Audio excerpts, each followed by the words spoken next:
बिस्मिल्लाहिर्रहमानिर्रहीम अस्सलाम वालेकुम वरहमतुल्लाहि वबरकातुहू। प्यारे नाज़रीन, कैसे हैं आप सब लोग। उम्मीद करता हूँ कि अल्लाह पाक की रहमतों के ज़रिए साया खैर व आफियत से होंगे। दोस्तों, आपको अंडा पराठा बनाने की कई तरकीबें बता चुका हूँ। आज एक नए अंदाज से, एक अनोखे तरीके से अंडा पराठा बनाने की तरकीब बताऊँगा कि पराठा जो है वो क्रंची भी होगा, क्रिस्पी भी होगा और अंदर से बहुत ही ज़्यादा सॉफ्ट होगा। मज़ेदार किस्म का अंडा भी इसी में होगा। तो कैसे बनाएं? सबसे पहले आपने ले लेना है एक बर्तन और इसमें आपने डालना है मैदा। मैदे को आप बेशक अच्छी तरह पहले छान लीजिएगा ताकि उसमें गुठली वगैरह ना हो। उसके बाद आपने इसमें 4 चम्मच जो है ये मैदा डालना है और आधा चम्मच आपने इसमें नमक डाल लेना है। अब आपने इसमें पानी डाल के आहिस्ता-आहिस्ता इसको घोलना शुरू कर देना है। आप यहाँ पे दूध भी डाल सकते हैं और पानी भी डाल सकते हैं। इसको आपने घोल सा बनाना है, इसको आपने लिक्विड बनाना है और अच्छी तरह से तस्दीक करनी है कि इसके अंदर कोई गुठलियाँ ना हो, कोई लम्प्स ना हो। ये देखिए, बस ये ऐसी थिकनेस हो इसकी और इसको आपने थोड़ी देर के लिए रख लेना है। इसमें आपने 1 चम्मच तेल भी मिक्स कर देने हैं। इसको आप रख देंगे तो ये थोड़ा-सा फूल जाएगा और फिर आप इसकी थिकनेस देख लीजिएगा, उसके बाद आपने इसको इस्तेमाल करना है। अब अलग से एक बर्तन लें और इसमें आपने डालना है अंडा और अंडे में आपने डालनी है आधा चम्मच लाल मिर्च और आधा चम्मच ही धनिया पाउडर। इसमें थोड़ा-सा आप नमक डाल दें और इसको मिक्स कर लें। नमक ज़रूर डालिएगा। अब आपने मिक्स करना है, अच्छी तरह से मिक्स करें, बिल्कुल जो है ये सारे मसाले इसके अंदर मिक्स हो जाएँ, तब आपने इसको साइड पे कर देना है और फ्राई पैन को चढ़ा देना है अपने चूल्हे पे।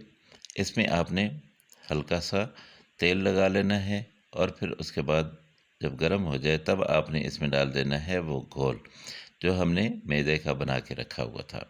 अब इसको आपने इतना सा पकाना है, 2 मिनट तक तकरीबन जो है ये पकेगा कि एक तरफ से ये पक जाए। फिर आपने इसको पलट लेना है। पलटने के बाद इसको फिर आपने पकाना है, हल्की आंच पे पकाइए, तेज़ आग बिल्कुल नहीं रखिएगा। आपने हल्की-हल्की आंच पे इसको पकाना है, बिल्कुल ऐसे जैसे ये रोटी बनती है। आप इसको अलटते पलटते रहें। फिर आपने इस पे घी लगा देना है। घी लगाना है, ऑयल नहीं लगाना है, क्योंकि घी की बहुत ही प्यारी सी खुशबू आती है। अब इसको आपने पलटना है और जब एक तरफ से आपकी तसल्ली हो जाए कि ये रोटी जो है ये पक चुकी है, ये पराठा जो है एक तरफ से पक चुका है, तब आपने इसके ऊपर वो वाला अंडा जो है वो आपने डाल देना है और फिर आपने इसको मज़ीद पकाना है। ये देखिए, इस तरफ हम डाल लेते हैं। इसको अच्छी तरह से एक दफ़ा मिक्स कर लें और इसको मिक्स करने के बाद आपने इसके ऊपर आहिस्ता-आहिस्ता आराम सुकून से ये डाल देना है अंडा, मिर्चों वाला, नमक वाला और इसमें थोड़ा-सा धनिया है। इतना ज़बरदस्त ये बनेगा कि आप एक बार बनाएँगे तो फिर आपको बार-बार ही बनाना पड़ेगा। बच्चे रोज़ाना जो है ये फ़रमाइश करेंगे। इसको आपने बड़े आराम सुकून से ऐसे पलट लेना है और अब इसको पकाना है ताकि अंडा हमारा जो है वो पक जाए। दोस्तों, अगर आपको ये रेसिपी अच्छी लग रही हो तो मेहरबानी करके मेरे चैनल को ज़रूर सब्सक्राइब कर लें और साथ में लगे बेल आइकन को ज़रूर दबा दें ताकि मेरी हर आने वाली वीडियो का नोटिफिकेशन जो है वो सबसे पहले आप तक पहुंचे और ये हमारा प्यार भरा दोस्ती का रिश्ता कायम रहे। ये देखिए, इस साइड से हमारा अंडा पक चुका है, दूसरी तरफ से हमारा पराठा पक चुका है। तो अब हमने क्या करना है कि इसको हल्का सा फोल्ड करना है। बड़े तरीके से, बड़े आराम से आपने ऐसे पकड़ना है ताकि ये टूटे नहीं और आपने इसको फ़ोल्ड कर देना है। आप चाहें तो अंडे के ऊपर आप इसके चीज़ वग़ैरह डाल सकते हैं, लेकिन मैं नहीं डाल रहा हूँ चीज़। ये इतना मज़े का है, ये चीज़ के बगैर ही बहुत ही ज़बरदस्त किस्म का पराठा हमारा बन चुका है। इतना यम्मी, इतना ज़बरदस्त, इतना क्रीमी और इतना अंदर से सॉफ्ट और बाहर से जो है वो इतना क्रंची के आपको बार-बार खाने को दिल करेगा।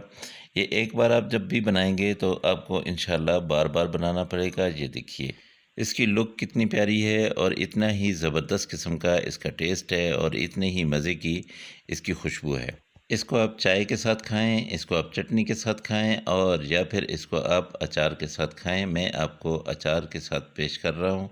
मेरे अल्लाह की रहमतें, मेरे अल्लाह की नेमतें आप सब लोगों के घरों में बारिश की तरह बरसती रहें। मेरे वो दोस्त जो परेशान हाल हैं, अल्लाह पाक उनकी परेशानियों को दूर करे। जो बीमार हैं, अल्लाह पाक उनको शिफ़ाए कामिला अजला अता फ़रमाए। और जो मेरे दोस्त बेरोज़गार हैं, अल्लाह पाक उनको अच्छा और बेहतर रोज़गार दे। इंशाअल्लाह आप दोस्तों से अगली रेसिपी में फिर मुलाकात होगी। मुझे इजाज़त दें। अल्लाह हाफ़िज़। अस्सलामु अलैकुम व रहमतुल्लाहि व बरकातुहू।